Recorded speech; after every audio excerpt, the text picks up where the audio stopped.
Anime in the Sea to Sky for the first episode of the new year and more of a look back on everything that has happened in the past before it, as most of these yearly retrospectives go. It's kind of been a really slow start to 2024, not necessarily as much has been going in terms of everybody recovering after the New Year's and the holidays and not necessarily wanting to go in and buy anything or spend any of the gift card money that we've been able to accumulate over the past few weeks, but at the very least, the one good thing that's going to be lining up along the Sea to Sky Highway is that Whistler Blackcomb has gotten more than 100 centimeters of snow over the past week, and so leading into a potential trip for me towards the end of January is definitely inevitable, but that's beside the point. We want to get through essentially a media snapshot of everything that has come and gone over the course of 2023. I'll do a little bit on film and animation and pieces outside of Japan, just to at least kind of fill in the spots in between, just to kind of tell you how most of my year has gone in towards the rest of it, since there were a few changes between living conditions, between relationships, between jobs. It's been a hectic year, to say the least, to kind of line everything else up towards the rest of it, but at the very least, it's still another year that has gone by, continuing on through this podcast. And so, at the very least, to get started with a retrospective on 2023, the section that we'll begin with will lead into the films that I was able to go through. It wasn't as much as I was able to go through last year, considering that with 2022, the theaters were starting to reopen, and then everybody was trying to get back into the theaters and move over towards the rest of it to actually give their opportunities to get that cinematic experience with ones that he hadn't really been able to see for most of 2020 and 21. And 23 was just kind of leading in towards the rest of that, really hoping, in the theater's point of view, that they'll be able to get more butts and seats, and then at that point they'll be able to at least have the opportunity to at least recoup a lot of the losses that have been going up. But they're definitely trying, especially with at least Cineplex to the various degrees. They've been increasing ticket prices. They've been really hunkering down on limiting the amount of different things that you could watch, especially if you bought the Cinepass, which consistently throughout the year was the most debated thing that I was trying to go back towards, since there was more than enough films for me to satiate every aspect between romance, between action, between drama. It was just that I want to give them money, but the fact is that nearly half of the films that I go to see inside of these theaters are what they quote as a special event, which they are not allowing you to redeem on any of the tickets that you accumulate inside of the subscription pass. So at that point, it's just, well, shit, even if I decide to preemptively go apart with this subscription and then try to line up towards the rest, I guess in the long run it would still save me a little bit of money, but the problem is that I won't be able to use the majority of them on the pieces that I actually want to go and see. But I guess outside of me complaining about Cineplex and Cinepass and the monopolies that have been essentially creeping closer and closer over towards the Canadian cinematic landscape, for the ones that I was able to go through and see in theaters for live action in particular, probably like some of the more standouts that everybody's going to be talking about, because this is now we're getting into awards season. We're soon going to be getting the Crunchyroll Anime Awards. We're going to be getting Reddits and AniLists and all of these other different pieces, and they're going to be fitting in their places on the best pieces of media that they were able to see in 2023.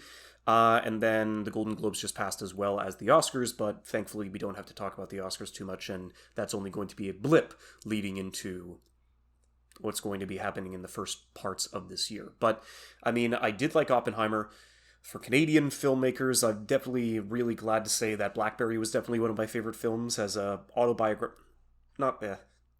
as a biographical pick on the rise and fall of BlackBerry, considering that, to me, when BlackBerry was around, it was this thing that, was always being talked about and something that you always saw. My dad was a proponent user of BlackBerry, and then Apple came, and BlackBerry just vanished. And it was something that I didn't necessarily pay too much attention towards, considering that, it was just a phone. It was just a fad. Fads move on, just like a lot of things, especially when it comes to teenagers' minds. It'll catch up eventually. BlackBerry never caught up, and seeing the way that they were able to dictate basically the one of the biggest cell phone manufacturers' monolith of a hold that they had across that entire industry, seeing the rise and fall about how those kinds of decisions were made, especially with the kind of energy that you're able to see with a lot of these actors, it was definitely like a nice piece to see. Since BlackBerry still exists, I did go back into one of their manufacturing departments back in 2017, way after their fall, but it's just interesting to see how the rest of that has gone, especially with that kind of a monolithic stature that they had in the short time that they were able to hold on to it, especially in the ever-changing function of the internet. But I would say probably my top 3 movies of the year would definitely go to, Guardians Volume 3. It's weird.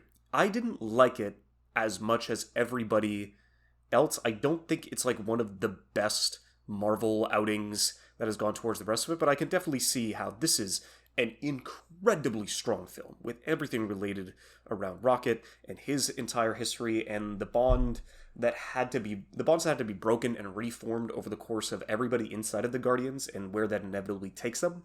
I'm definitely glad to see that this was the stamp that James Gunn was able to leave on the part of his Marvel career after they just unceremoniously were pressuring him to change it up, which is kind of hilarious since he was one of the best filmmakers inside of that entire cinematic universe, but that's beside the point.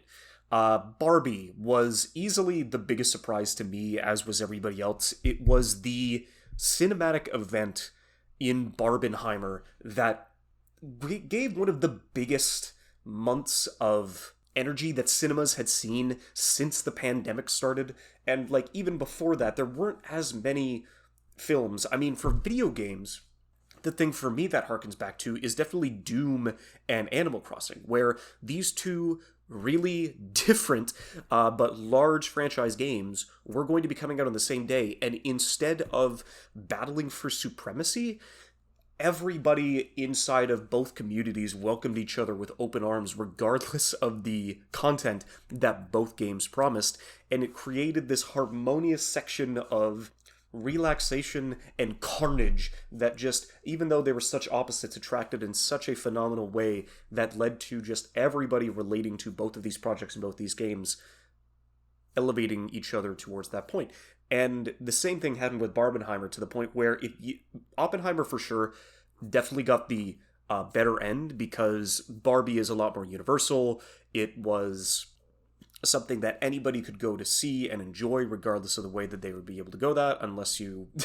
And Oppenheimer was this 3-hour-long biopic on one of the more controversial figures inside of human history, especially with what he was able to create inside of one of the most tumultuous times in human history. But seeing how both of those were able to harmoniously coincide with each other and elevate both of their experiences to the point where people were legitimately planning days around seeing these two back to back was just one of my favorite snapshots inside of this entire year.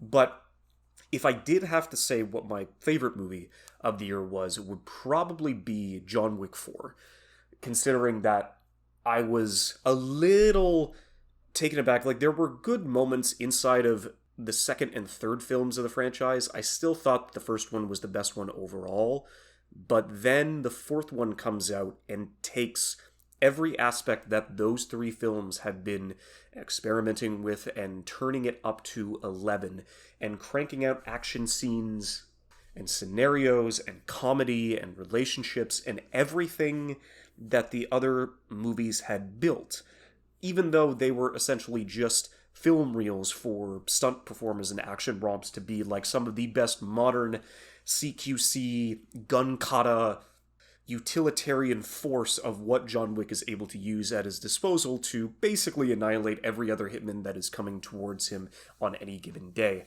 But especially with how the beats, the pacing of this movie is so well set to the point where you have these large crescendos of action and then enough of a downtime to just let you catch your breath, set yourself up for the next action scene, and then just go on another fucking 20 to 25 minute tear with the rest of the crew. It was just such a phenomenal experience to go through, especially with what the last half hour of that movie was. It was just nonstop chaos, nonstop phenomenal action set pieces, some including being inspired by video games, some being inspired by a lot of the classic action flicks that had come before it, just all culminating into this probably the best action movie currently in the 2020s for me, by far. So we're just going to have to see how the rest of this decade goes, because at this point, the one that they're going to have to beat is John Wick. But that's enough for the live action section of it. Let's get back into the animated portion of this podcast. At least for the animated films that I didn't get to see this year, I noticed too late that Ernest and Celestine's sequel came out, but that was probably because not as many people were talking about it with such revelry and love that they did the first one. Migration, Elemental, Leo, all of these other pieces that still got people talking about it, but not so much to the point where everybody was going through. I mean, Chicken Run also came out late in the year that I wasn't able to go through and catch. I watched the original Chicken Run, but that was probably nearly 15 years ago. It's been crazy how long it's been since I've gone towards the rest of it. To definitely go back and look at all of Aardman Animation's catalog, because I've seen a lot of their movies. Like, I had the VHS tapes for Wallace and Gromit, Curse the Were-Rabbit, For a Close Shave, The Wrong Trousers, like just all of these different animations that they were able to make in the 80s and the 90s and the 2000s. I remember seeing all of these religiously, but yeah, I don't think I've revisited any of them probably since The Curse of the Were-Rabbit back in 2005. Then Wish, with fucking Disney's anniversary, they could not have picked just a complete, I don't know, So now for Wish, same deal, I haven't watched it, but I have not seen... It's not that the fact that the film apparently is bad, it's just that it's such an incredibly mediocre stamp to the current landscape of Disney. Between with what everybody has been talking about it, not a single positive thing has left the lips of anybody who has watched this film. And so unless I'm gonna have to do a retrospective on all of Disney's films, there is no way that I could legitimately see myself going back and trying to find the opportunity to watch this, because if you're trying to put a stamp on your legacy for 100 years and nobody or their mother is going to give you any kind of positive reception for it, then you definitely know that you've done something wrong. Which was hilarious, because in the exact opposite fashion, they made an animated film starring Adam Sandler as a lizard who gives positive feedback and life advice to kids, and having that be a stronger film than Disney's anniversary project is a fucking comedy in of itself. Considering that it's just like the same deal. Nobody had any expectations for Leo, but the fact that every single person who has come into this movie saying that, oh, it is a really good and positively affirming film, it gives a lot of these kids in the film to have the chance to see themselves in a different light and to legitimately challenge themselves to be better and look inwards to try and figure out what the problems are around them in a rapidly evolving world, and having the opportunity to give them advice for modern day problems, as well as ones that have just been a constant barricade for all kids who have been growing up and looking for affirmation and guidance. And you're telling me that that film is an animated lizard voiced by Adam Sandler. Probably one of the biggest surprises towards the rest of it, but I don't know. Crazier things have happened. However, for the films that I actually did see, Nimona was definitely a positive surprise, seeing that get revitalized and have the opportunity to spread its wings on Netflix and give the animators the opportunity to finish their work and actually have that project see the light of day rather than it just dying in the corner in some storage facility next to Blue Sky.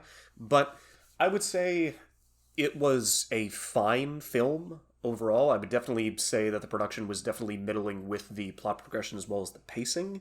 It was a huge world with not enough time to give it the chance to breathe and see a better scale beyond what we had the opportunity to watch. But at the end of the day, it was enjoyable. A lot this movie definitely shines in the motion of the action scenes, especially with how fluid they're able to go and be creative with the shape-shifting abilities that one of the main characters have.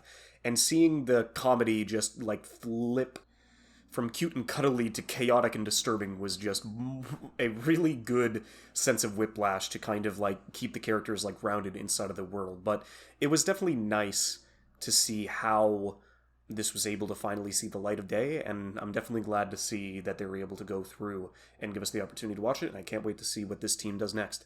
And then for the team behind Seth Rogen, which is not the last time you're going to be able to hear his voice, so TMNT, Mutant Mayhem, was a really fun ride. I definitely enjoyed this, considering that it was just another iteration of the Teenage Mutant Ninja Turtles.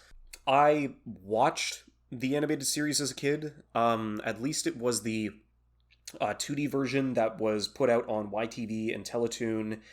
I don't think they had a movie, but I didn't watch the classic 2D animated series. Like, it's been a while since I've jumped back into that. I know that they had a 3D animated series that went out towards the 2010s, and then most recently there was a very anime-esque style reboot of this entire franchise. That same deal. Haven't had the opportunity to watch all the way through, but they did apparently have a movie which knocked everybody's socks off last year. So, if at all, that's probably the next property for TMNT that I would ever go back and revisit if given the chance. But the energy that they were able to go through, like making these turtles actual, like, bludgeoning teenagers, leading in towards a world that they know is dangerous for them and they know is going to be incredibly tough for them to be accepted, and having also the twist on Splinter and O'Neill, and seeing where the rest of this story is going to go leading into the future definitely has me intrigued, for sure. It's not... TMNT has never been a franchise that has consistently gotten me excited, or I don't really have as much of a personal bond towards it, even though it was one of the first cartoons that I watched as a kid. However, I still did have a lot of fun with how they were able to incorporate all of these into the film, and I definitely can't wait to see when the next movie is going to come out. As for another interesting animated movie that came out this year, so the new Super Mario Bros. Movie, I had way too much fun with it. I had zero expectations going into this, especially with how they were going to market it. I knew I was just going to like Bowser, and that's how I thought it was going to end, and that was just going to be the extent of my enjoyment with this film. But how they were able to still breathe life into the limited amount of time that they were able to get with all the different parts of Mario's world and quote-unquote cinematic universe that odds are they're going to be creating. It definitely seems like in the 2010s it was comic book adaptations, but now for the 2020s, video game adaptations are definitely going to be paving the way for a lot of the ones that are going to be made over the course of the next couple of years. But to be fair, what Illumination Studios was able to do with this property, and thank God, because my partner got me to fucking watch, oh god, what was it? I think it was the second Despicable Me movie. That was just chaos and things that I didn't really need to see, but seeing how Illumination is still able to breathe life into these worlds that have already been around for decades, they did a phenomenal job in bringing these pieces to life and still creating bundles of fun for all ages towards the rest of it. I still do think that arguably the funniest, most fucked up part about this film is that everybody, like, loved Luminlee. Like, that was totally fine. Like, everybody loved Luminlee. Everybody loved the nihilistic... I don't know if it's not a Starmie, but it's one of those Super Mario Galaxy pieces that has just been imprisoned by Bowser and has been sitting there for so long that everything inside of their own reality has just become nihilistic and they wish for the sweet release of death. There is no escape. Ooh, more meat for the grinder. It was every time that she came on screen was just a riot for everybody involved, like even with all the clips that I was able to see from the theaters. But then, to top it all off, this was voiced by the co-director's daughter. He just brought... So, they were just scratches. They were film or storyboards that they weren't thinking were just going to see the light of day. It was just something that they wanted to have a little bit of fun with. But they brought her in, this young thing, and just had her read these voice lines that she has absolutely no context for, and having that be one of the funniest recurring jokes inside of the entire movie was easily one of the biggest surprises that I had in the entire film. And if I had to sum up this entire experience towards anything inside of this film, is that it was more fun than I was expecting to have. So I'm definitely glad to see how this is going to go, and for better or worse, I'm curious to see where the Nintendo Cinematic Universe is going to be carried forward in the future. Now, I kind of wish I was able to go down and see more films at VIFF, but the one that I was able to go through and see was They Shot the Piano Player. And I'm really liking this new advancement for at least biopic films, considering that if the last one that basically comes to mind from last year, well, not 2023, but from 2022, was Flea.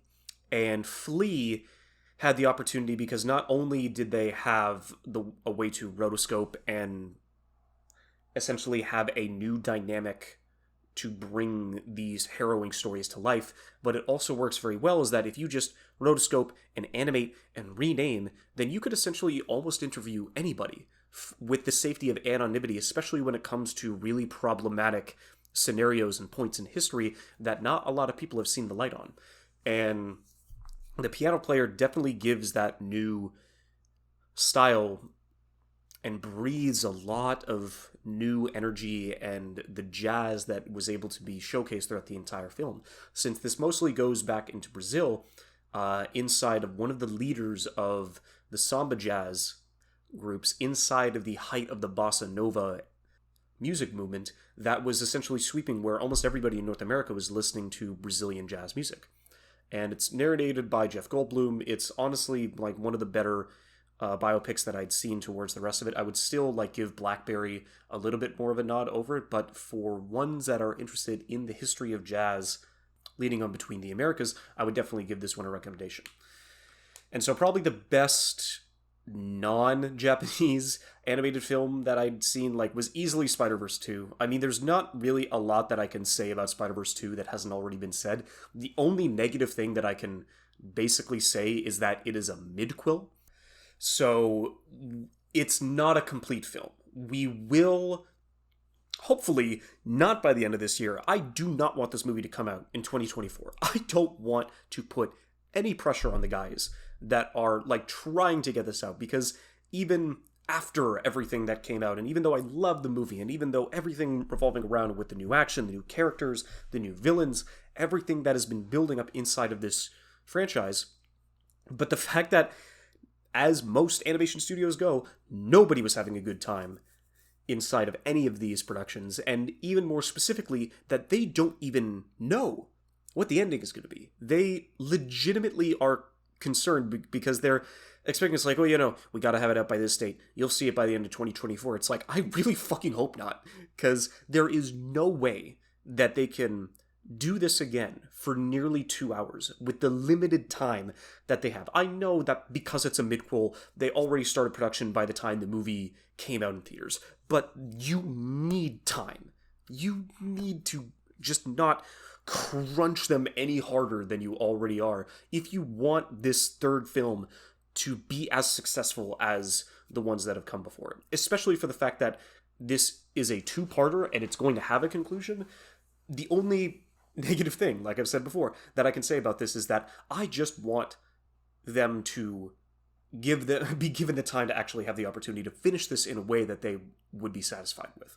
Because the references, the animation, everything about this film was phenomenal. It's all about how they're going to stick the landing in the future to dictate how these two films will be seen in the future.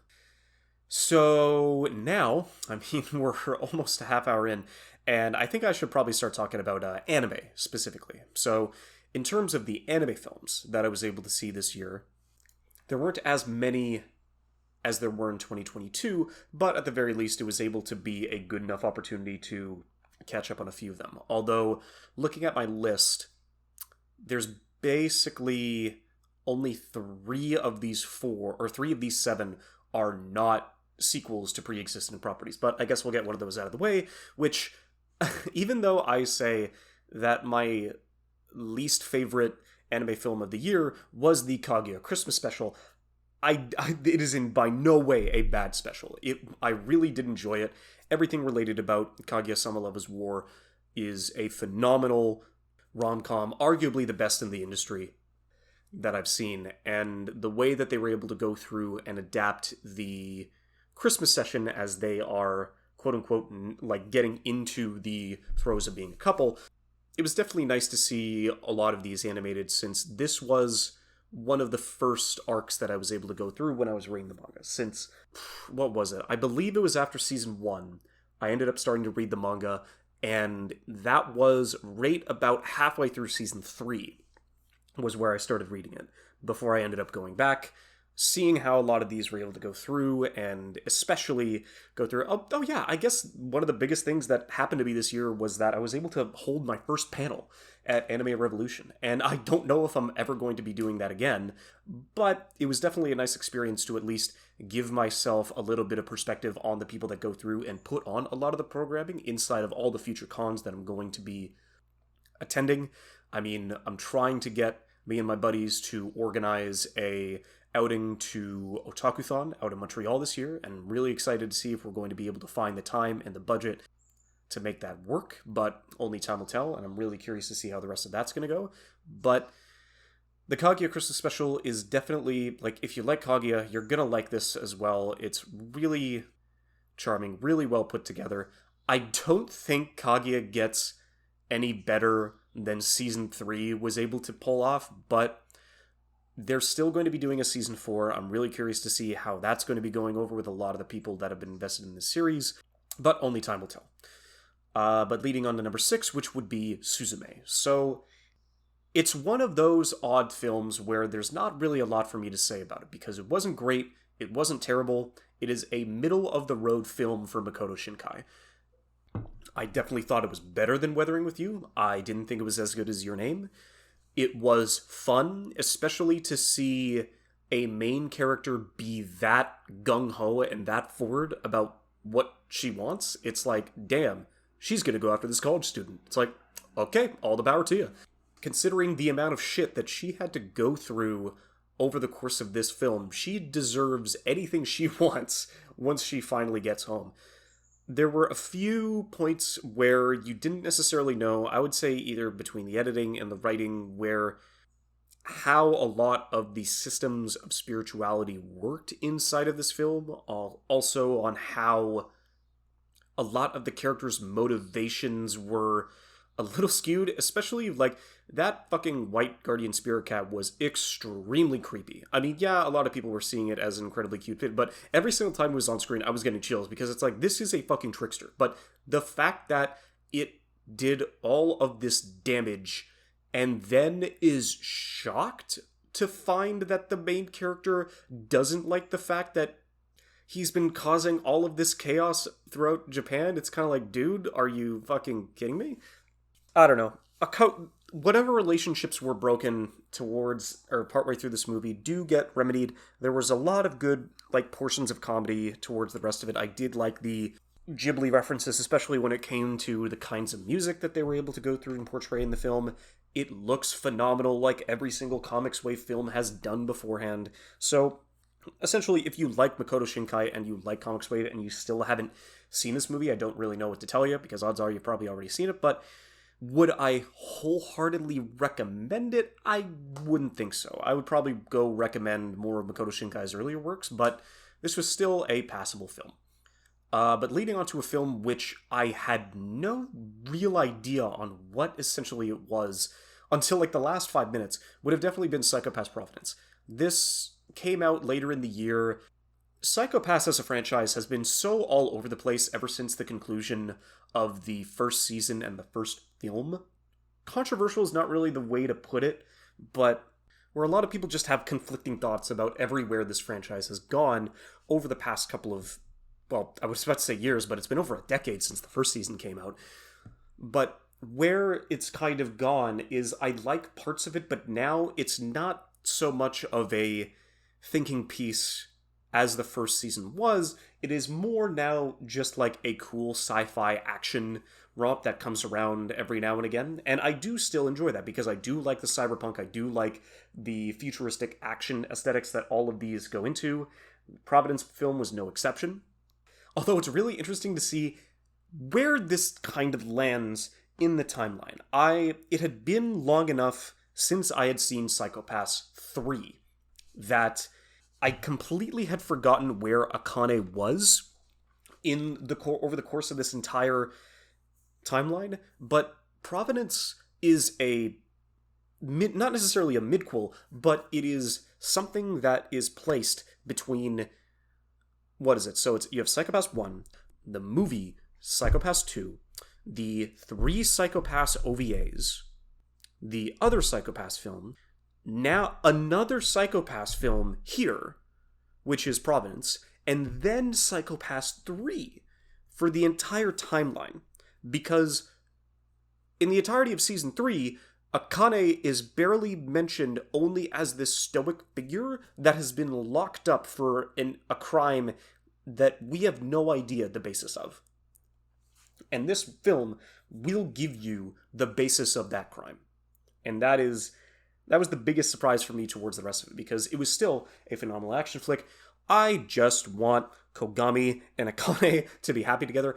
I think those two were probably one of the earliest ships that I ever had inside of anime, period. And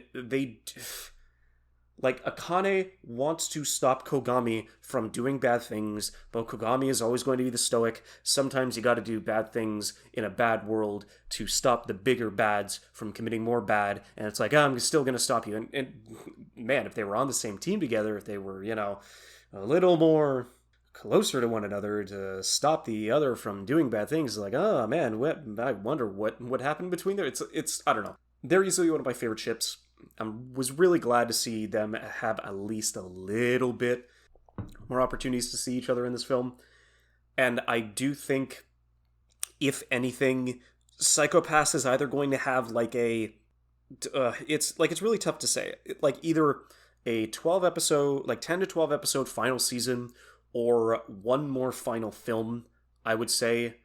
Because it's been so long that I can't remember if there was so much of a finality inside of Season 3, but I don't know, only time will tell. I need to definitely get off of this. But then leading forward, I didn't really know where to place this, but considering it's not long enough to be an anime and not long enough to be a film, I definitely just put the Sound Euphonium OVAs to settle up onto this list, because it's right in the middle of the pack.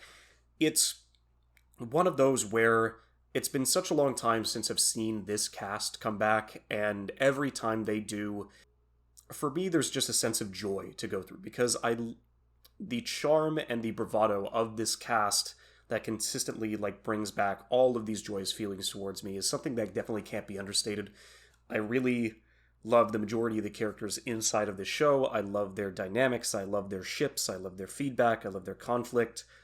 You don't get to listen to as much music inside of this by comparison. It's definitely trying to pick itself from where it left off and kind of set up for what the next season of Sound Euphonium is going to be. And as a polite little bridge between the rest of this, especially with the tragedy that happened years before, including with some of the people that were part of this production, I'm glad to see they're finding their way back onto their feet and still having an opportunity to finish off this story. And a little more controversial, I guess, because this is probably my third favorite anime film of the year, which is probably going to be getting a lot more awards and a lot more recognition. But to be fair, the more I think about it and the more I settle, the more I tend to like this, and that's especially How Do You Live? And considering I talked about it at length on one of my previous videos, it's just how Miyazaki was able to construct these messages that he's trying to leave behind with bits and pieces of all of his previous works enveloped into one specific film, where he definitely feels like he's running out of time, because if he does another film in the same time that it took him to make this one, then he is going to be in his 90s if he makes it that long. And I really don't want him to start another film and then pass away at his desk, so we have another Dream Machine scenario. And even though he had a lot more time than Satoshi Kon, it's still troubling to kind of like see where he's going to, because he's just going to work until he dies. But if this was his last film that he will ever be able to make in front of a large audience, then I do think it is a satisfying enough conclusion to leave behind inside of his legacy. And for me, probably the biggest surprise film of this year would definitely go down to Blue Giant. And so this is done by director Yuzuru Tachikawa. And like, this dude has done directing jobs for Mob Psycho 100, he's done Death Parade, he's done Case Closed. Like, he's gone a phenomenal resume, like, towards his back. And for all of that to accumulate inside of this one film, which I've been working with a guy, Alex, who's a huge fan of jazz inside of this rest of it. And when he comes back, I'm totally going to be recommending this towards him, since the energy that this jazz has been able to imbue itself in the time and the effort and the strength and the drive that all of the characters inside of this film needed to perform and exceed all expectations that anybody had any reason, and beyond any semblance of a doubt, and beyond any shadow of a doubt, that they would be able to succeed in this world that is niche and potentially dying out, but still have that kind of enthusiasm and passion towards this specific kind of work is just awe-inspiring. Especially, I will admit, one of the only negative things that I have to say, this is a production that started during COVID, and there wasn't as much time that they could have given towards these specific performance scenes. So you will see a lot of jumps between 3D character models and 2D character models, but those 2D sequences in the middle of these performances are electrifying. It's a feeling that I haven't felt since watching Whiplash years and years ago. And through that kind of raw power that these characters are able to imbue, regardless of the experience that they are lacking amongst their peers, the drive that they show will leave you inspired, to say the least. But now the last film of the year that I ended up seeing, and it was probably one of the only other films besides How Do You Live that I had any expectations for, and it was more just the grating weight and expectation and overall disappointment into elation on how I was able to even see this film in the first place, because it came out early this year. And so I was expecting, it's like, okay, like this was the first quarter of the year. So odds are this will like come over and we'll have the opportunity to see it in theaters. I mean, I don't want to knock anything about Blue Giant, but Blue Giant is a much more like niche film based on a manga that not a lot of people have read, and that was able to get a limited screening inside of theaters over in Canada. Somehow this did not, and it was able to premiere at, I believe it was Anime Expo, and so I'm like, okay, so it had its North American debut. I'm still looking on the website, still looking on the websites, like every 2 weeks to see if there was any announcement that we were ever going to be getting any chance to see this film in theaters. And it came, and it went, and I could not find it anywhere. And nobody was picking it up for Canada, nobody was letting it go, and consistently, and then it just pops up on a torrenting site towards the end of the year. I'm like, God damn it. Like, man, is this really how I'm going to enjoy this? This is probably going to be my favorite of the year regardless, but where it's like, if the only negative thing that I can say about this movie is that I didn't get to experience it in theaters, because holy fuck, Gridman Universe lived up to all of the hype and expectations that I had for it and more. Because like, cinematic universes have definitely been kind of grating, especially with how a lot of the comic book stuff has been going there towards the rest of it. But if you're talking about like anime crossover events, especially between franchises, like you see people with Precure, you see people with Symphogear, having any opportunity of a franchise of characters to meet together in the same universe at the same time and have interactions that you would have only dreamed about, in contrast, is definitely like one of the favorite experiences that you can see. I mean, hell, like Spider-Verse. for sure. Like, that was something that, like, you would have loved to see and could only dream of.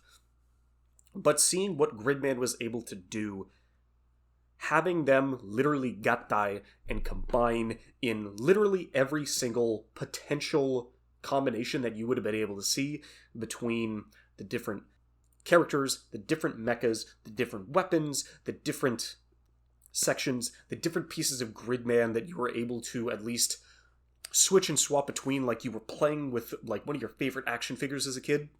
Bringing back all of the classic music from both of these phenomenal series. It's definitely like a sense of childlike wonder that I rarely get with any franchise nowadays. And the fact that Gridman Universe was still able to take that energy and that expectation and that excitement that I was hoping to see for the entirety of this year, and then deliver it with such finesse and passion and bombast that I was legit. I couldn't stay seated. Like, this would have been a little bit awkward, and I would have just been like gyrating, and like I would have just been vibrating in my seat the entire time if I was in the theaters. I would have been losing my mind.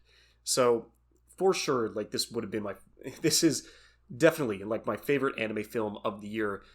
And for anybody that was like a fan of either Power Rangers or Tokusatsu or just like classic mecha fighting in general, I would definitely recommend anybody go watch Gridman and Dynazenon. So now when we get to television, there were definitely a few things that I missed towards the rest of the year. So Succession, I still have not seen. I've heard nothing but good things. I do hear that there's a dip in the middle seasons, but seeing how everybody was satisfied about the final season that came out, it's definitely one that's going to be put on the list, and I will get to it eventually. Reservation Dogs has definitely been like making the rounds and has been picking up a couple of awards at the Emmys, and I was kind of curious about the first season that came through, but now I'm definitely going to have to like put that further up on the priorities and see how the rest of that goes. Gen V, same deal. I have only watched the first season of The Boys. I do need to get back on that train, considering that it is getting better and better as the seasons have gone on, and I'm really curious to see how the rest of that goes. Letterkenny, I still need to watch. It came out back on Christmas Day, and it is the final season of Letterkenny, and there have been so many days that I'm just like, okay, this is the day that I'm just going to just enjoy and consume Letterkenny. There's not a lot of episodes, but this is the day that I'm going to appreciate it and absorb it, and then just accept that this is the final Letterkenny season. And I keep putting it off, and I say I'm going to do this tomorrow, but only time will tell to kind of like see how I'm going to be able to make that happen. And then probably the show that got the most talked about it, especially in an animation standpoint, would have definitely been Adventure Time's Fiona and Cake. And same deal, I wasn't able to catch that, even though technically I could have gone in without seeing as much of Adventure Time as would be necessary.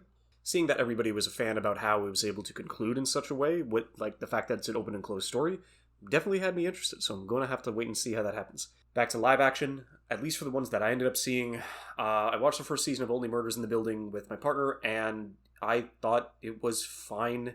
Not really too much to write home about. There's a second season already. The second season finished this year, with apparently a third on the way, so I don't really know what else to say about that, but only, I don't know, if she really pressures me, I guess I'll have to go through and keep watching it, but I don't know, it just wasn't really my thing.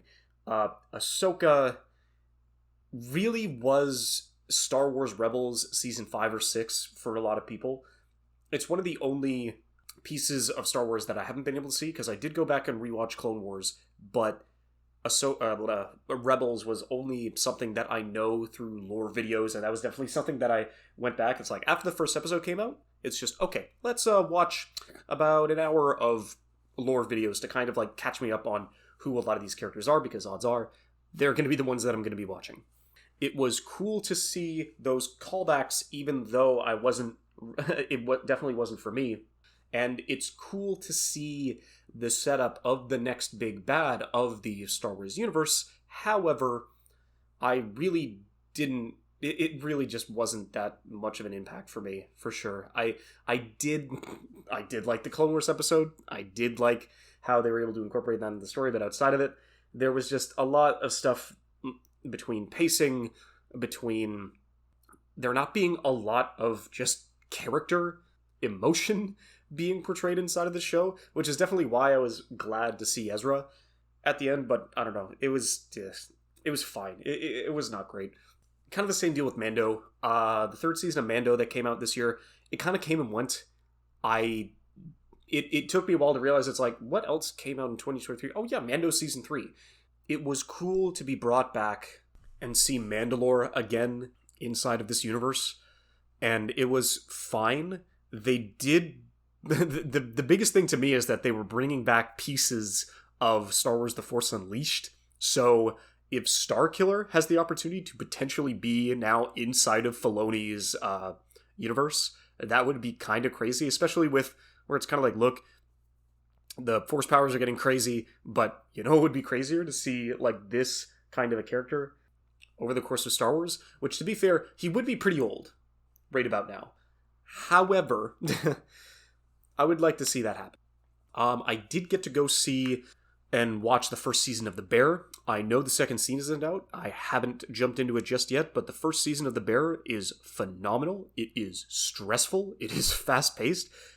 It is very much akin to something like, say, Uncut Gems, or it does get you invested in the struggles of how these chefs are going to be able to revitalize this shop, but it is, as the kitchen is, incredibly stressful to go through. The environment of a kitchen is so uniquely passionate and stifling and claustrophobic, knowing that you are consistently on the clock trying to get all of these things done to the best of your ability, like depending on small spaces, incredibly dangerous work environments, but you still have to get all this done because food is essential, especially towards all of these people who just treat the food with such finesse and care. And it's, look, I'll definitely get to it. Season 2 apparently is also just as good as the first, but at the very least, if it's anything to look forward to, like based on how the first season went, I'm really excited to see the rest of that go. But for a second season that I did watch, Shorzy finally got me to bite the bullet and get a jersey. I loved this second season of Shorzy. It was a little shocking to see how much they skipped in the first episode, but kind of seeing where the team is at now and what they had to put up at stake and what is going to be leading up towards the future, because I was kind of curious to see, like, what exactly do they do? How far can they take the show for the conflicts that they have to keep, like, reintroducing to at least make sure that these guys have someone to fight? But considering that Letterkenny is now over and Shorzy is going to be, like, heading into its third season, I am totally accepted. I have now totally accepted Shorzy as, like, the frontrunner for what Jared Kiso and his team are able to do.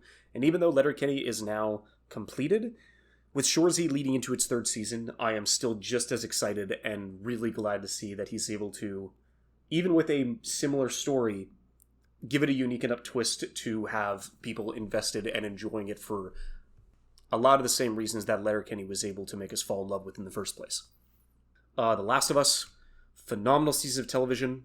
Seeing how they were able to condense that first game into a television series and create it with such finesse and care and make it weekly viewing, just as they were able to do with House of the Dragon. Oh fuck, House of the Dragon also came out. I would say both of them are on the same quality. I would probably put House of the Dragon above The Last of Us, but just slightly. However, seeing these two shows, like, with The Last of Us, I knew the major plot points because over the past 10 years, I guess, through cultural and internet osmosis, I know all the big points that happened inside of the stories of both the first and the second game.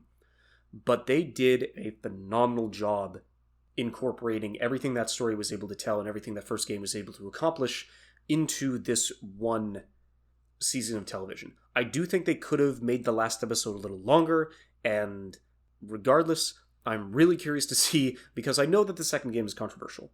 So now I'm curious to see how that controversy is going to be carried forward into a second season of television, because it is still a great game, but how loud are the voices of controversy going to be in comparison to the voices of genuine enthusiasm and praise? Only time will tell. Ted Lasso's third and final season, absolutely loved it. There was an episode or two where in the middle it was kind of losing track and a little bit of a pace, especially with a couple of the relationships that were going towards the rest of it. But the beginning and end of this season, especially with what they were able to do with Ted and the relationships that he's cultivated and the strength of the character that he's been able to imbue with everybody revolved inside of that football club and the franchise. One of the reasons why I wasn't able to go through and watch as much anime this year, at least with my partner, was that she really hated Ted in the first few episodes. And I knew that was going to be the case. She fucking hated him with that veil of positivity that there's a lot of stressful and challenging things that he's going through with his personal life, but the veneer and the just face that he has to put on inside of a world where almost everybody hates him and everybody wants him to fail. The fact that he's able to bring them onto his side with his infectious optimism was like one of my favorite parts of the entire series, and just having everybody's lives around him be better for it. So in that case, I was able to watch season 3 twice this year. And it's easily one of my favorite shows of television in the past decade. But the one that gets me the most excited to see where they're probably going to be able to conclude it is going to be Andor, which was easily, in terms of live action, my favorite television series this year. It took us into a different direction inside of the Star Wars universe that I didn't think was going to be compelling or exciting, especially for a character whose fate we already know is sealed because of Rogue One. But what they were able to accomplish with Ferrix and planets that weren't Tatooine, and I mean, Coruscant wasn't involved, but all of these planets in a galaxy far, far away, a galaxy with so many options and peoples and cultures and events and things that could be brought forward, even though it was just a handful of planets that we had never even heard of before, the drama and the bureaucracy that you would have expected to be just a snail's pace and boring and uninteresting brings you into one of the tightest written and most compelling Star Wars stories inside of the entire franchise. And so I'm not going to spoil too much about the rest of it, so just go and give Andor a watch if you haven't already. I understand, yes, this is technically a Star Wars story set in the Star Wars universe, but it is far from any of the Jedi plot points that has been a consistent plot thread towards the rest of this. This is people trying to fight against an unjust and corrupt system that is slowly infecting the galaxy in a matter that not many people are ready for. And how this is able to sow the seeds of rebellion in some of its earliest forms, it is definitely a sight to behold. Now, as for animated series that came out over here, just for continuity's sake, so I can have an even list later, I'm gonna put Agretzko season 5 on this, because it's yes, I know it's an anime, but considering what it was able to do with Netflix and how many people are involved inside of the North American side of things, I'm just going to put it on this list. I swear, I know this is anime. This is going to come back later. But I did not like it as much. By comparison, it's kind of worn out its welcome. I really did enjoy the second and third seasons of Agretzko, but the last two haven't really given me a lot to do in terms of promise and where the main relationship is going to go. I think they're finally at that point, but they just, I don't know. It's tumultuous. It's a trying time to just try and get any of these guys out the door, but I don't know. I didn't necessarily like this season as much. Invincible is also kind of an odd one because we literally only got half of the second season out in 2024, and I'm really curious to see if the fourth episode is anything to go off of, leading on to what the conflict is going to be in the last half of the season. I'm still extremely excited. I did finally get around to Castlevania Nocturne, which, by all accounts, everybody was saying that it wasn't as good as the previous season. It wasn't a return to form. It wasn't that good. It's only carried by like decent animation, but there's not really a lot of positive things to say about it. I completely disagree towards the rest. This was a better, considering that it did have a lot more time, it was definitely a better introduction to what the rest of the series is going to be. The first half, for sure, was kind of expected and not really well paced. You're kind of given Richter as this really young upstart who wants to prove that he's a good vampire hunter, and he's a good vampire hunter, but it's just he's not as witty, and his group dynamic isn't as well fleshed out as Sypha and Hector and Alucard, but they're still able to imbue a lot of darkness and chaos inside of this world that we haven't necessarily seen before because it is of a different time.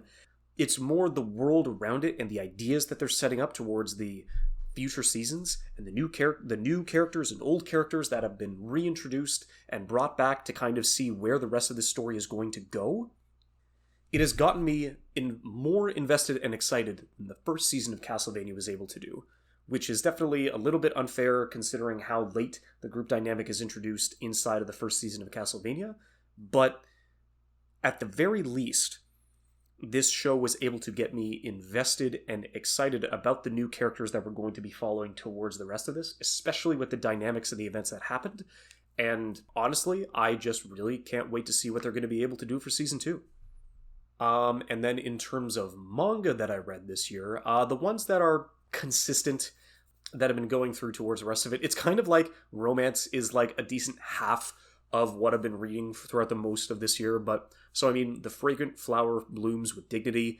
This is the pure concentrated shoujo sugary goodness that everybody like looks for like every towards a while. It's tough considering the distributor that has gotten hold of the rights to this, so it's a lot more difficult to find new chapters of this as they get released, but I do believe that it is one of my favorite romance manga that I've just been reading as of late, and I would definitely recommend anybody giving it a watch if that's the specific piece that you've been trying to look for. Still reading Chainsaw Man Part 2.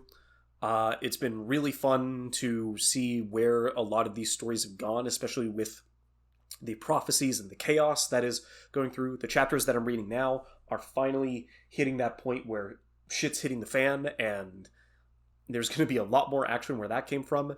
We did end up hearing that we are going to be getting a Reize arc film for the Chainsaw Man anime that I don't know if it's going to be coming out this year or early 2025. I just want Mappa, especially with how shittily they've been treated throughout this entire year, in between Vinland Saga, in between JJK, in between Attack on Titan. Like, damn, give these fuckers a rest because they deserve it. Smoking Behind the Supermarket, really good seinen romance, quote unquote. Like, I'm trying to remember the ages. I think it's like early 40s and a late 20s are basically still hanging out behind this supermarket, just having good chats about life and trying to figure out where their place is and how they're going to be able to like find a part of their lives that'll make them happier than they are now. And this one definitely comes out a lot less frequently since it's either a monthly or a bi-monthly manga, but still easily one of my favorites that I've been going through, and it's a bundle of joy every single time a new chapter is able to come out. Dan. We're getting an anime. It's so good.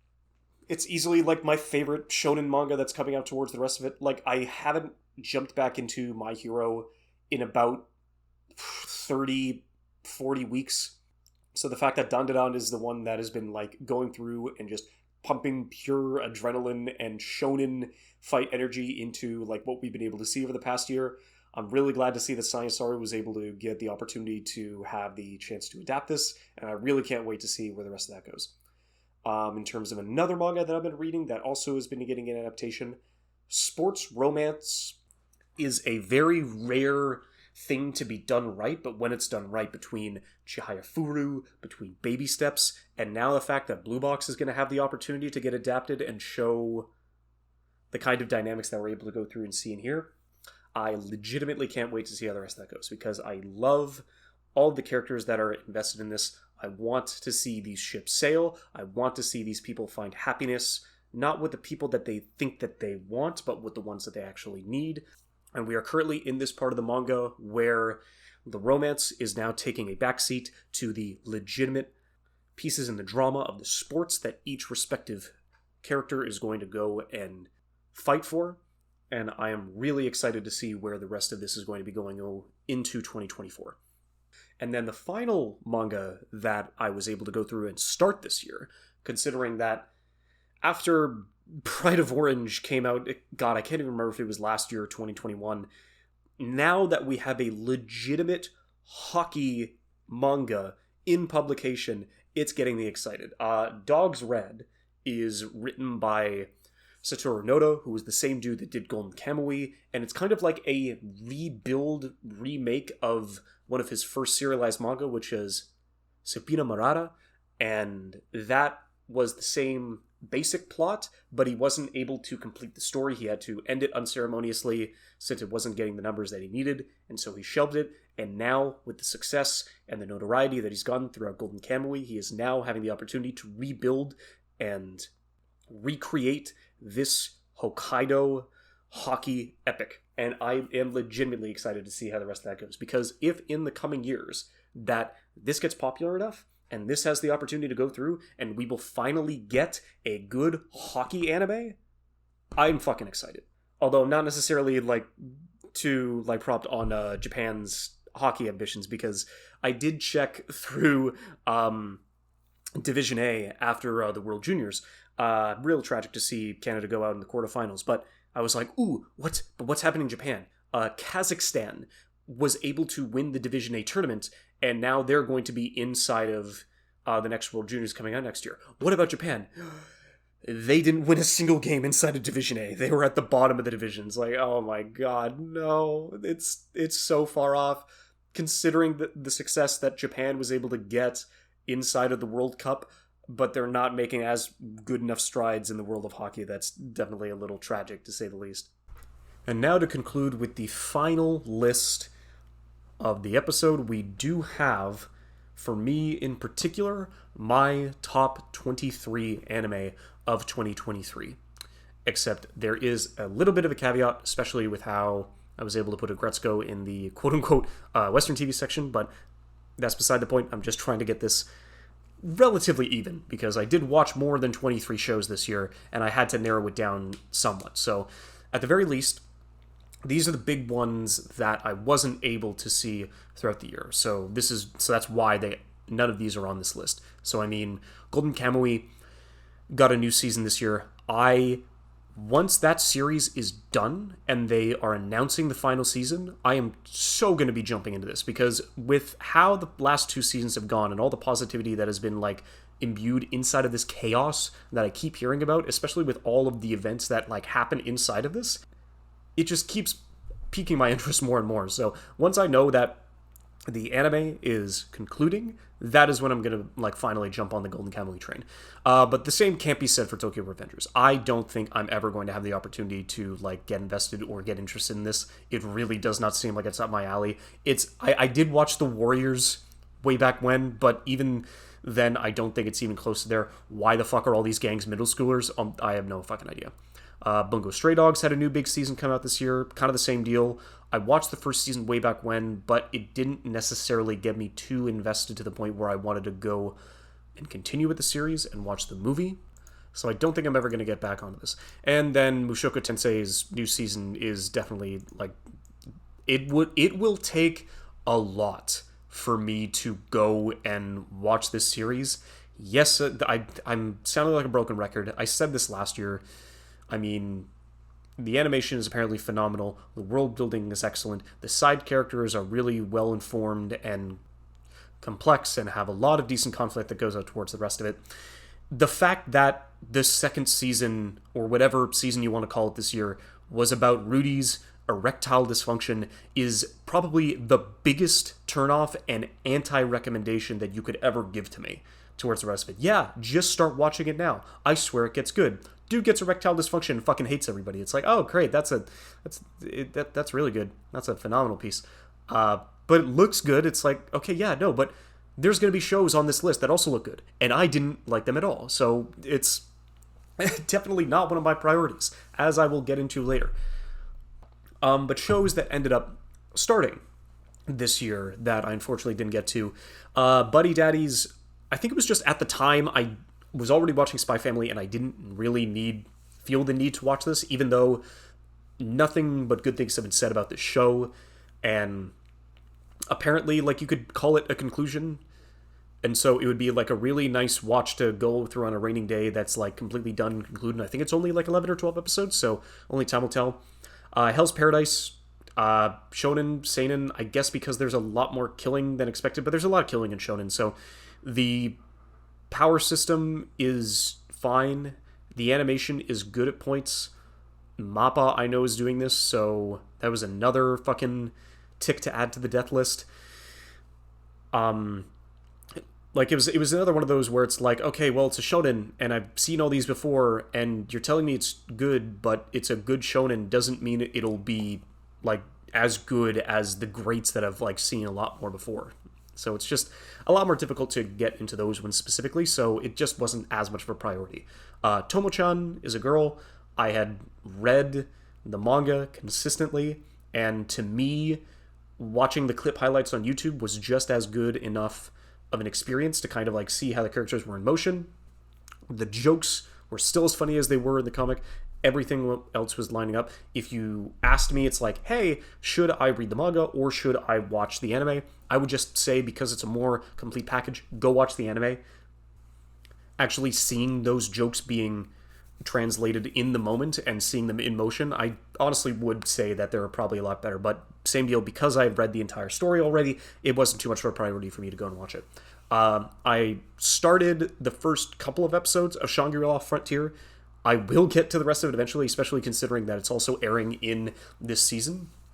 But taking Let Me Solo Her and turning him into an anime protagonist that loves fucking broken down games and all of the chaos and all of the missions that he goes through and ensues, and it's like, he's not perfect, he fails continuously, he gets back up, and he has the drive because he is really passionate about the games that he plays. Yeah, it's a good time. And then probably the biggest miss that I didn't get to because there was so much talk about it going on, but I didn't, it, like, and then everybody and their mother at the end of the year is saying it's one of the best shows of the year. But then also because we don't know when we're going to get a second season and the story itself isn't completed, but Heavenly Delusion is probably going to be my biggest miss of the year, considering that nobody has any negative things to say about it besides the fact that it does get a little weird, especially with the odd relationships and the friendships that are happening between a lot of these main characters with all the weird shit going on in the background. How they feel about each other is just as convoluted and as conflicting as anything else that has happened in the series, but the world building, the animation, the conflict, the potential horrors and thrillers that we see leading into the future has got me more than enough of a reason to get invested inside of this. So, the last two shows that I want to talk about before I get to these final 23, because these two shows I only excluded because this is a lot easier for me to make the list into 23, but in hindsight, these two shows would have probably taken the two of the top three spots on my list. And so that's going to be Apothecary Diaries and Freyrin After the Funeral, Freyrin Beyond Journey's End, whichever one you want to call it. I guess we'll get Freyrin out of the way first. This is everything that I wanted from an adaptation and more. Freyrin is one of those series where it is an adaptation that expands and enhances its source material beyond that point. It looks gorgeous. They have built out the world in the same way that the mangaka was able to go through and do so for the past couple of years. The fights that were only a handful of pages long have now been expanded into full several minute long conflicts and battles that knock most of the fights that we've seen inside of this year out of the water. They are breathtaking sequences to behold, and the fact that that is on top of the fact that they were able to go through and adapt and even expand on the beauty that was already put on the page and bring it over to the big screen, there's not a lot else that I can say. Just that I've loved Frieren ever since this manga has been able to come out back in 2020, and the fact that this adaptation is given the proper polish and passion that it deserves makes me all kinds of happy. The bigger surprise to me, though, definitely would have been Apothecary Diaries, because I had no real expectations leading into this.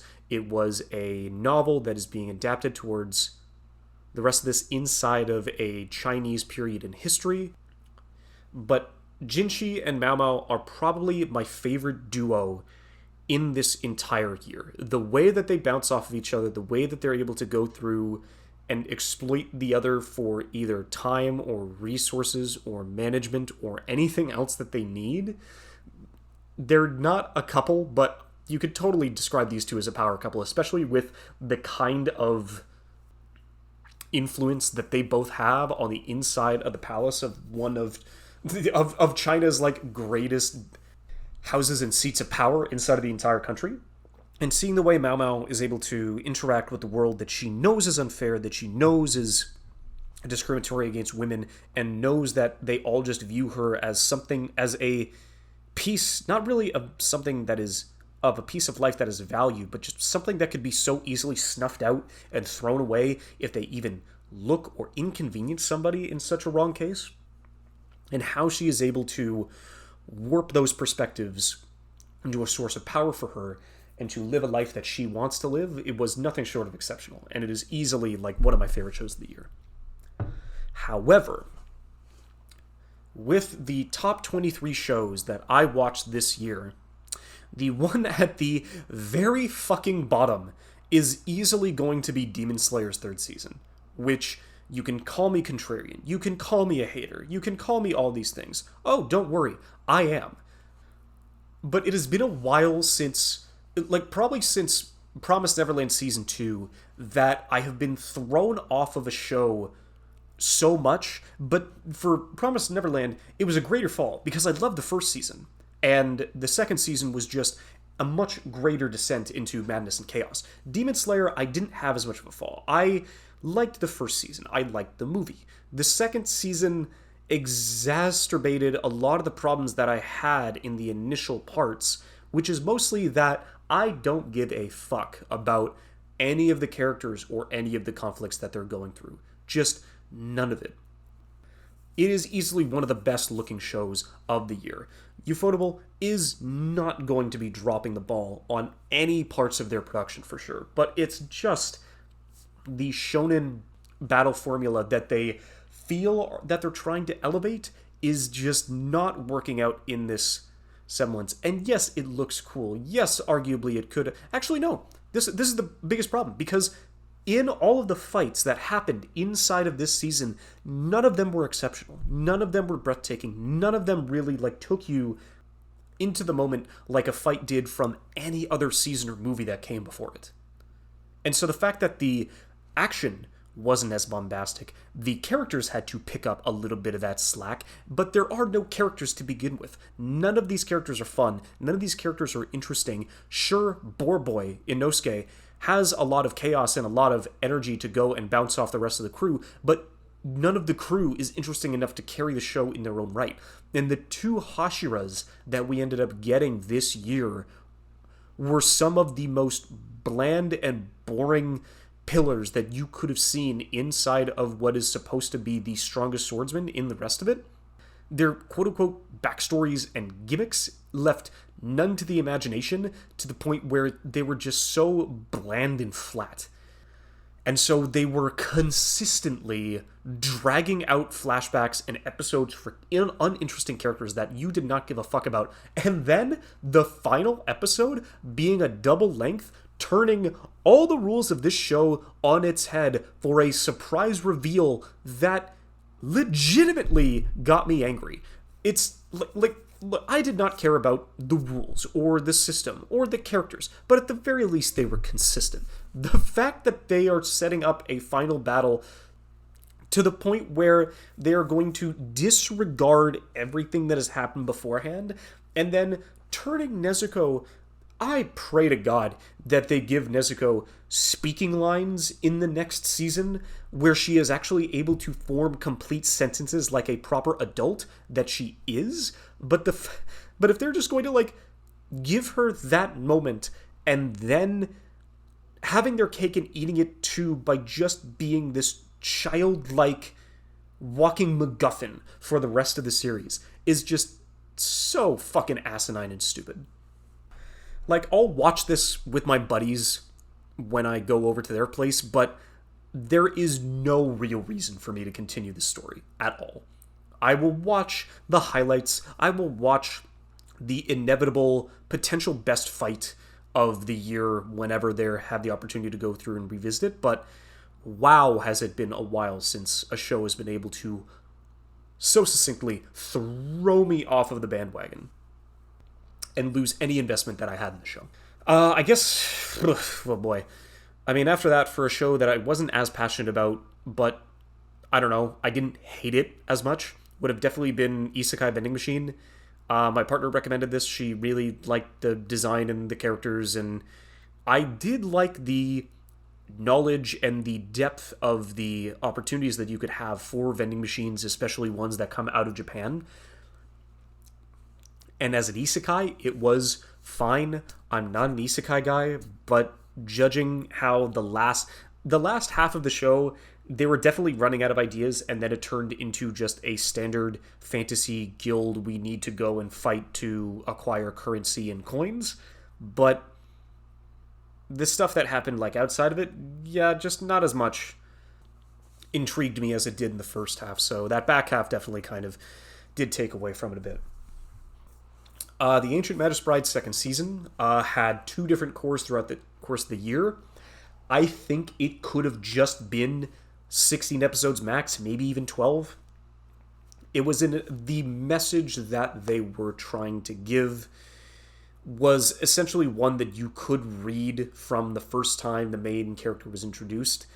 And it was cool to go back, because the reason why I liked the series so much in the first place was definitely just the Gaelic and the European mythologies that they were able to go through and influence, because it just sounds so much cooler. Like Greek, European, Gaelic, all of these different mythologies that were able to be born inside of those sections, even with Christianity being like just south of all of that, they had probably the best sets of like fantasies and magic systems and everything that was able to be related to those kinds of spirits and gods that they all had to revere in some way, shape, or form. That's what I really do like about Magus Bride whenever I come back into the show.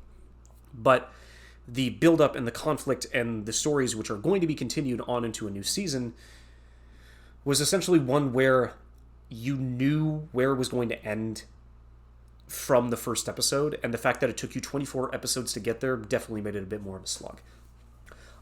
Giving Megumin her own show pleased a lot of people. I don't think I was one of them. It was fine. The explosions and the way that she was able to like fall in love with that kind of magic, you had already seen the bits and pieces. This, like, Konosuba had already given you the story beats on why these things had happened, but they needed something to fill in the time between the film and the third season that was inevitably going to come out. And this, I don't, like, I'm trying to remember a specific explosion that I would have remembered, which maybe was the final explosion that she did, but outside of that, it was just more, like, it was more Konosuba, but it wasn't even Konosuba, it was just Megumin. And Megumin, in a vacuum, is just not that fun to watch, at least for me, because I know people love her chaotic gremlin energy, but if it's just her and her specific brand of chaos and comedy, it's not really one that I would go through entirely. This is definitely one of the many shows that I've seen, especially like going towards now, is that why can't you just do short stories? Like, why can't you just make episodes like this and they're only like 10 to 12 minutes long? I really feel like I would have liked this show a lot more if they were put down into like bite-sized chunks, and then at the very least you could go through and like have something to fill in the gaps for 12 weeks and then like have your cake and eat it too. But I don't know, it's definitely something that wasn't really as entertaining to me as it was to a lot of people, but I'm going to be enjoying the third season anyways. But for the second season of Spy Family, it was the same deal. I thought it was fine. Everybody was, because I've already read the manga up until the end of this arc, and it has been a while since I've gone back and read the manga for quite a bit. I do believe that the last chapter I read was fucking, like, Becky's quote-unquote seduction, and I'm like, Jesus, fuck, get me out of here. But yeah, I am glad that this was the arc that Yor was able to get a little more action by comparison, and the fights were pretty well choreographed and well set up, but I don't really like this series as much as I previously did. And the family dynamic is charming, but it is that Saturday morning cartoon spiel where you are not going to get any progress in this, on top of the fact that it's a Shonen Jump property. We've gone through as many gimmicks and as many scenarios as these characters can muster, and I don't think it's going to get any funnier or any more heartfelt, because you probably got all of those plot beats in the first 25 episodes, let alone the first 48. So yeah, it was fine. People would be asking me why I put Horimiya Season 2 up above this. I don't know. I think that was definitely... It was one of the first shows that I ended up watching with my partner, and just the dynamic of how those two interacted, considering where watching Horimiya Season 1 when I was single versus watching Horimiya's second season when I was in a relationship, brought about so much more comedy and chaos and just hilarity, especially with just seeing how Miyamura has to deal with Hori to such a ridiculous degree and is chastised for the smallest infractions, and that he's the problem with the relationship. And it's just like, oh man, I really hope I'm not going to be feeling too connected to this towards the rest of the relationship, because holy fuck, man, I feel you, dude. I have never felt more connected to an anime character in a long time than I have with you inside of this relationship, but fucking good luck on you, man. Holy shit. Although characters that I definitely haven't felt the connection... Well, actually, no. They do play a bit of golf. I did appreciate the chaos of the Birdie Wings first season a lot more than I did the more rudimentary course that they took inside of the second season. Considering that there's not a lot else that they can do if they took out the mafioso thing and the villain of the week aspect, where we're just playing golf now.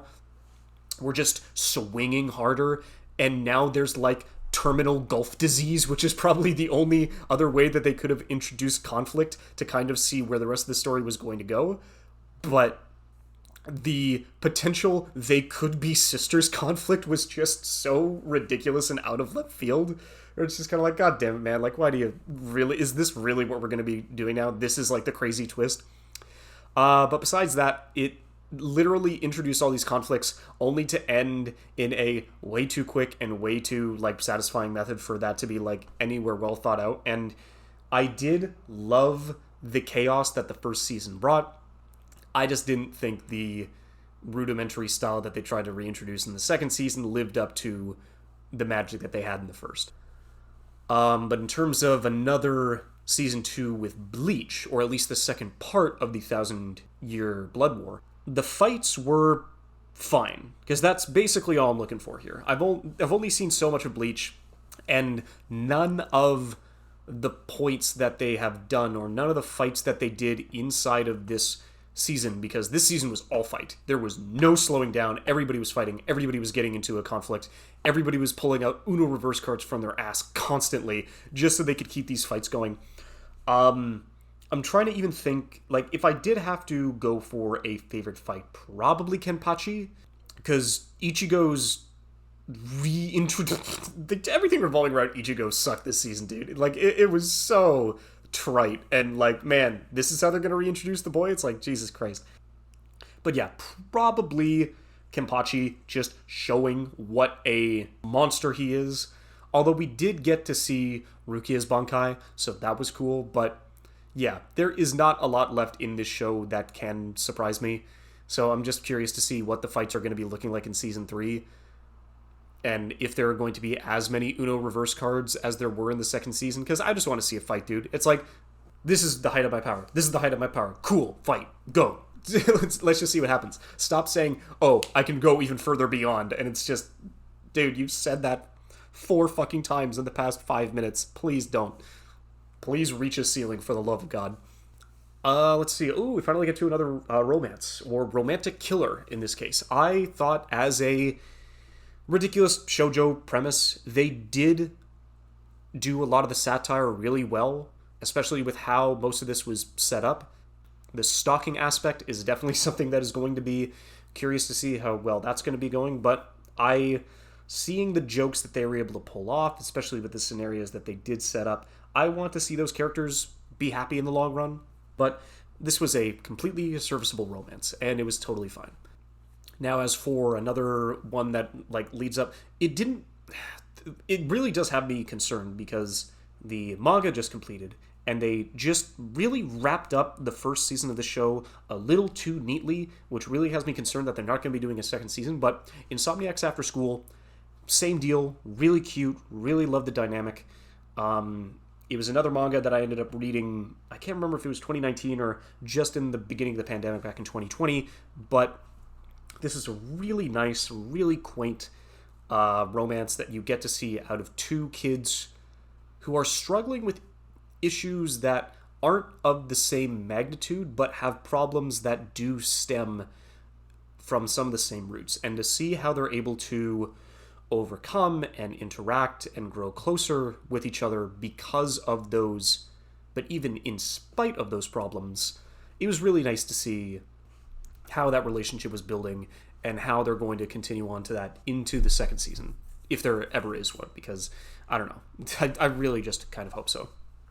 Now, let's see. If we had to rate anime, which it's so weird for me to say this, if this was a standalone film for the first part of this show, odds are I would have liked it more than how to... man, it's actually tough to incorporate this because the feature-length introduction of this show could unfairly put it at the top of a lot of people's best first episode lists. Because if it was just the first episode, then nobody would go through. But the first arc was definitely one of the strongest that got so many people invested in where this story is going to go, especially considering it's done by Aka Akasaka.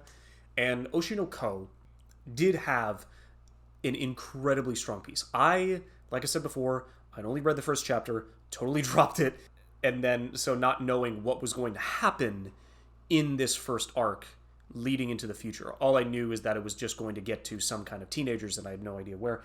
But seeing how they were able to adapt this with the strength that they did in those first 4 episodes, it did catch me off guard, considering that it was a phenomenal introduction towards a show and written by a dude who has done a lot of phenomenal drama pieces inside of his previous work, considering this is the same dude that wrote fucking Kaguya. But everything after that was good, but it didn't live up towards anything that the first part of it was able to promise. It's so tough for me to talk about Oshinoko towards the rest, where it's I have a lot of praise, but the fact that we're going to be following Aqua as our perspective towards the rest of the characters, I'm really curious to see how the rest of this goes. It was so tough for me to find a place to put this, because even though I really did enjoy the first arc, and then I liked the rest of the series, it wasn't something that really stuck with me. And if I hadn't done part of my panel on it, I probably would have just completely forgotten it until season 2 rolled around. But yeah, only time will tell. And for better or worse, this is an ascending list, so it's kind of slipshod, but it does get better. These are the shows that I do feel got better and better as time went on. Gundam Season 2, Gundam The Witch from Mercury's second season. Same deal. Had problems. Had a couple of issues wrapping up everything that was happening after the show, and it left the Utena safety of the school to go fight in real-life wars and conflicts. And poor Guel, man, he really got fucking dragged through the mud inside of this entire show. I don't think he had a single W. He only had, one W, and that was something that had, a huge asterisk. I felt so sorry for this dude, man. The way that they were at least able to go through and continue on the story about how the rest of these characters were going to find closure and to find happiness in a world that seldom gives them any. I did like to see how the conflicts were able to be portrayed and how they were able to incorporate a lot of these kids, as Gundam shows do, into a conflict, but still find the opportunity to help others and still look for a brighter future inside of a world that is consistently torn asunder by war and conflict and those who would push it just so they could make another dollar. I was glad to see how the rest of this was able to turn out. Yes, it was a little quick pace towards the end of it, and I honestly would have liked to see a bit more of stuff that happened inside of the school, even though a lot of it still did, but not to the same duels that were happening. I was glad to see the characters wind up the way that they did, and it still had me invested and hooked every week that came by. Probably one of the best endings of not endings of the show, but just EDs or ED songs and ED animations. Really did love that. Ranking of Kings is also a tough thing to put here because it's not really a second season. It's more like season 1.5. You get 2 episodes out of 10 that progress the story in a way that you would have expected, but or at least 2 episodes that take place after the show is over. But it does give you bits and pieces of info on characters that you don't really know how they ended up the way that they did. And so it's all setting up to what is going to be a film that is going to be coming out either towards the end of this year or early in 2025, and how that is going to push the story between the realm of mortals, kings, and gods as one of my just favorite fantasy franchises of just anime, period. Like us, fantasy bros have been eating really well between Freyren, between Delicious in Dungeon, between Ranking of Kings. It's just been so good over the past 12 months. Dr. Stone's 3rd season really did get me back and invested on what these characters were able to accomplish and what they were able to do inside of this. The comedy was a little bit better towards the rest of it, even though it is a really, really large cast of characters to try to find the solutions that they need to go through. The way that they're able to still build around the conflicts that they're able to make and create a solution out of the few spare parts that they have was still a really good experience to have over the course of this year. And even though apparently this might be the last good arc of the manga, there's still quite a bit to adapt, and there's still quite a bit to at least introduce leading in towards the rest of the series. But knowing the goals that they're going to have to accomplish leading into this final season, I'm really excited to see where they're going to be taking it. Attack on Titans. Final chapter. I did an entire episode on this. I thought that they ended it in a satisfying enough way as they could. Reiner continues to suffer. All the characters continue to suffer. Eren got what Eren definitely got what he deserved. Just seeing a franchise like that has been around with me throughout the entirety of my anime fandom finally come to a conclusion. It definitely had a sense of melancholy and something that I won't be able to go through. But if anybody asks me, it's like, hey, I've heard good things about Attack on Titan. I know it's long. Would you recommend it? It is a resounding yes. Even though the last part of this story definitely got a little shaky towards a lot of the events and how they actually had to conclude it, it is still a hard recommendation to anybody that would be invested in getting into a story this long. So where are we at now? 8? All right. 8. So a lot of people would call me crazy, where it's like, why in the fuck are you putting Skip to Loafer above Attack on Titan? Well, it's just, I would probably say that because I had a lot of expectations for Attack on Titan, and I didn't have any expectations leading into Skip and Loafer. And seeing such a well-crafted high school romance, which this year had quite a few, but easily this was the best one. And a lot of people will say, well, it's not necessarily a romance, and it's more of like a story of friendship and how the majority of these relationships, regardless of the conflicts, and there are a lot of conflicts in teenage relationships, like how a lot of the friendships and the stories and the people that we meet and raise us in a way and leaves us thankful to the messages that they gave to us to at least better ourselves into our lives. And seeing her as in a fish out of water, especially going from a country bumpkin into the heart of Tokyo, I really did enjoy her evolution and finding new friends and trying to make those relationships, even though there are a couple of triangles and a lot of things were like messy as they were, into a way where everybody still has the chance to be happy, was like easily like one of my biggest surprises of the year. It was so comfy, it was so cheerful and uplifting, and it's probably one of my like favorite reoccurring, or at least like I keep saying it's romance. There is romance potential in this story, and I want the romance to happen, but you're not going to be getting it towards the end of the season. But I would still give it a huge recommendation for sure. Same deal. Another one of the shows that I ended up putting into my panel, Undead Girl Murder Farce.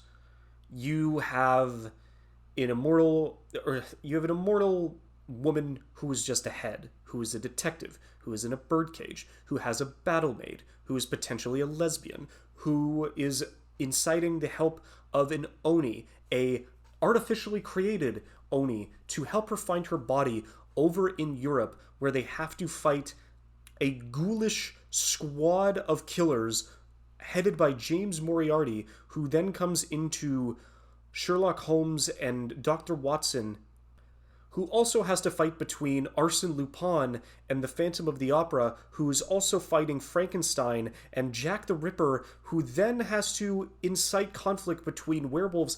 There is so much going on in this show.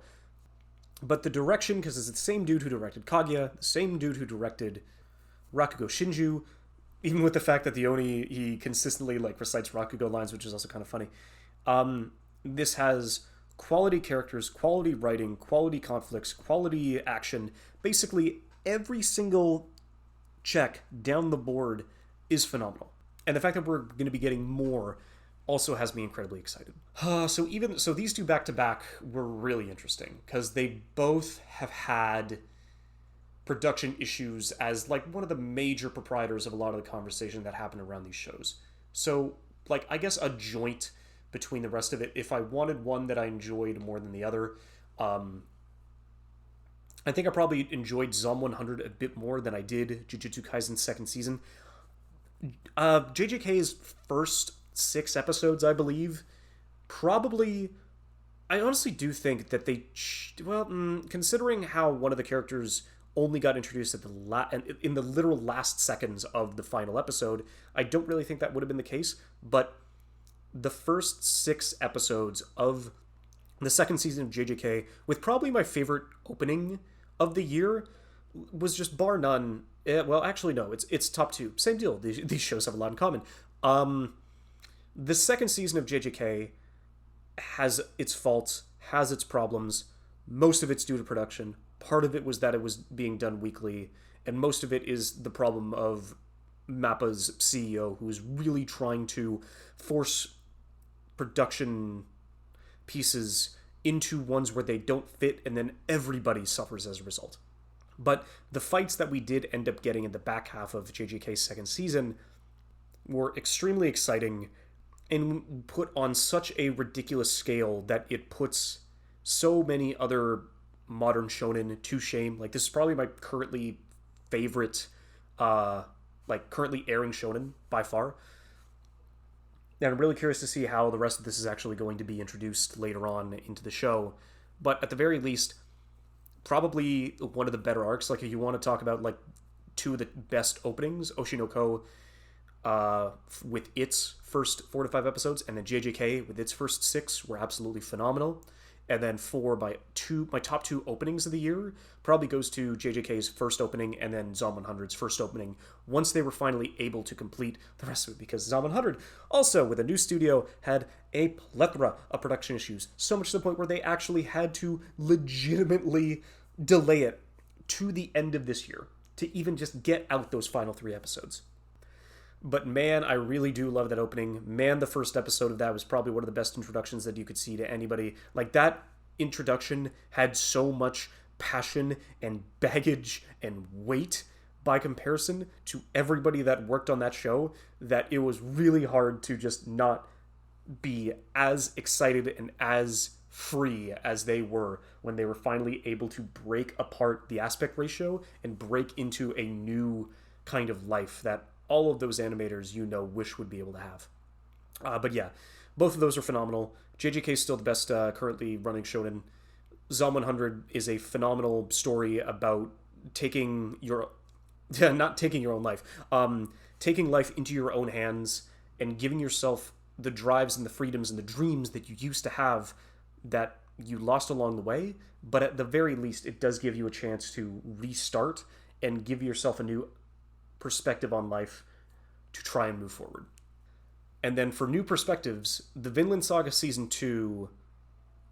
And as for new perspectives, Vinland Saga second season, I will admit I would have this a lot lower if I wasn't able to put it on 1.5 times speed, because most of this is talking, and I understand that because we got a lot of action and we got a lot of introspection back in the first season of Vinland Saga, but where most of this show is about Thorfinn's growth and his rediscovery of new purpose and meaning and what the world is to him after all of this trauma.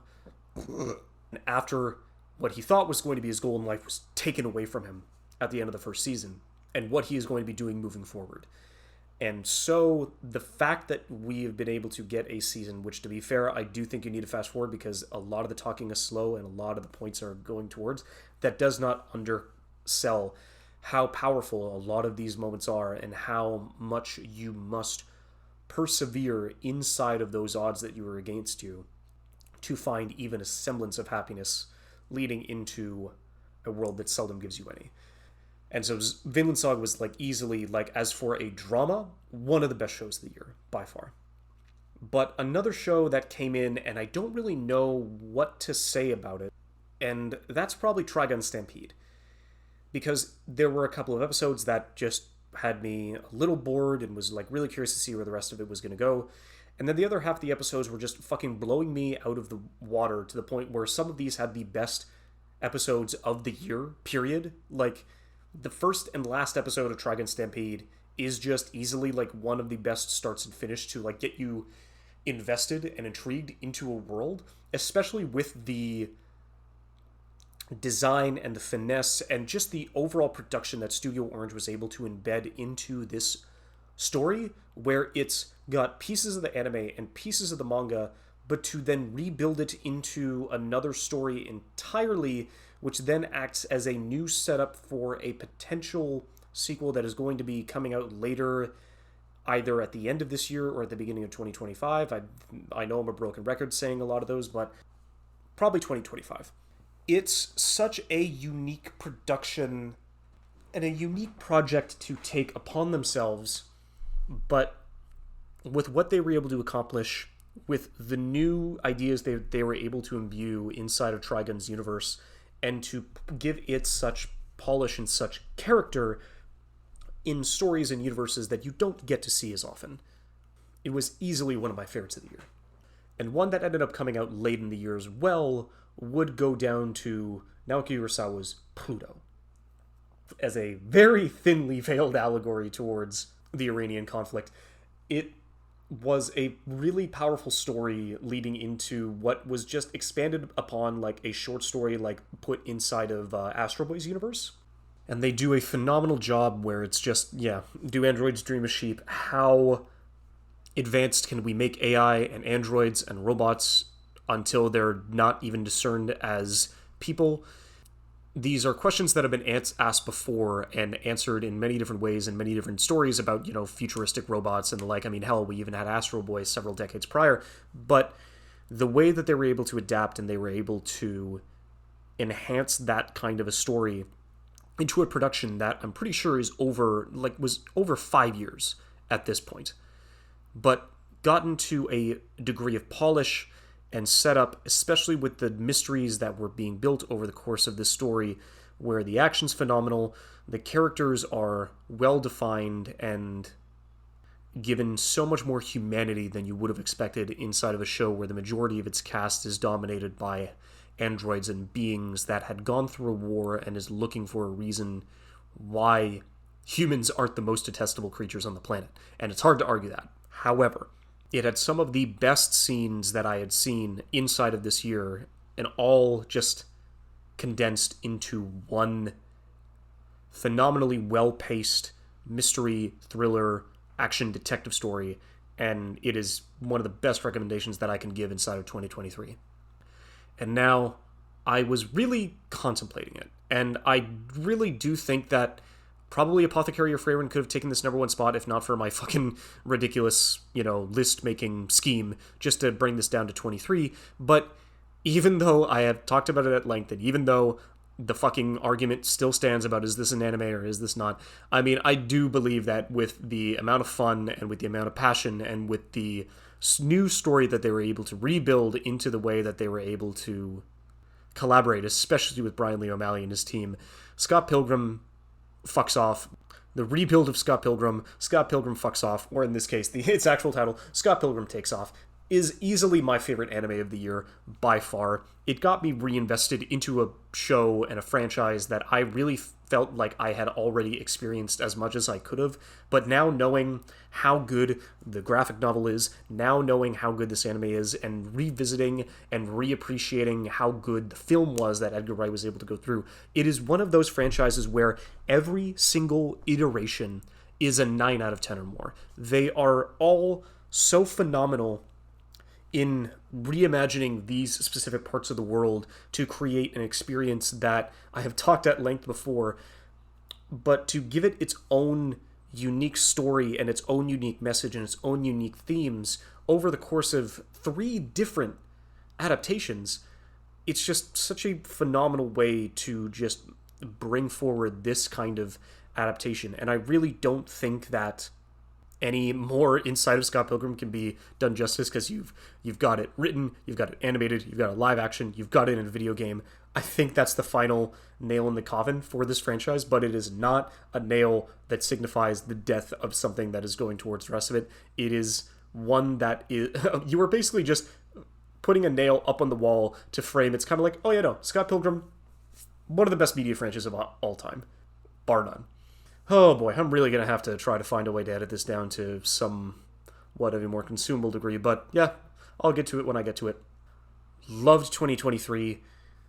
Really excited to what's going to be coming in 2024. A lot of opportunities, a lot of good films, a lot of good shows, a lot of good anime. Just media in general has me excited for what this year has in store for us. Cheers, have a good one.